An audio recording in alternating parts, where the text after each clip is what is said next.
सो यार जी हाँ, आप सब यहाँ पे देख रहे हैं पौनी दूसरी। जी हाँ, आप सबका फिर से स्वागत है यार हमारे से यहाँ पे एक और नया वीडियो में। सो यार खैर आप सबको वहाँ पे बता दें, खेसारी लाल जी का यहाँ पे जो उनका यहाँ पे गाना वगैरह बहुत सारे आए रहते हैं अलग अलग चैनल से, जो कि यहाँ पे न्यू न्यू चैनल से भी आ जाते थे कभी कभी। लेकिन अब वो खैर वो वाला ज़माना अब नहीं रहा, वो वाला सिस्टम बंद हो गया।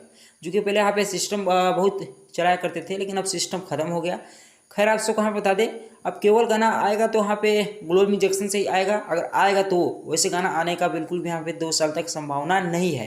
हो सकता है अगर गाना आता भी है तो आप सबको केवल देखने को मिलेगा तो ग्लोबल जंक्शन से ही देखने को मिल सकता है, क्योंकि यहाँ पे खेसारी लाल यादव और क्या बोलते हैं ग्लोबल जंक्शन का बहुत बड़ा उन लोगों का कुछ मैटर चल रहा था। उस मामले में कोर्ट तक गया। कोर्ट तक जाने के बाद यहाँ पे ग्लोबल जंक्शन वहाँ पे जीत चुका है। तो खैर आप सबको बता दें, भोजपुरी में सबसे बड़ा लेवल है ग्लोबल जंक्शन का। उसका अगर सब्सक्राइबर की बात करें तो सब्सक्राइबर पर बिल्कुल मत जाना कोई भी, क्योंकि उसका लेवल बहुत हाई है। इसलिए उससे जो मतलब उसका किसी से अगर हो गया कुछ भी तो बचना बहुत ही मुश्किल हो जाता है। खैर आप लोग यहाँ पे समझ गए होंगे। खेसारी लाल कब देखते हैं, जब भी अगर मूवी अगर कोई भी गाना वगैरह आता है तो आप सबको वहाँ पे केवल देखने को मिलेगा तो ग्लोबल जंक्शन से ही आप सबको वहाँ पे देखने को मिलेगा। हो सकता है खैर ये वाला अपडेट आप सबको काफ़ी पसंद आया होगा। तो आप सबसे मिलता हूँ मैं किसी नेक्स्ट वीडियो में। लव यू, लगा इस बाय बाय, टेक केयर।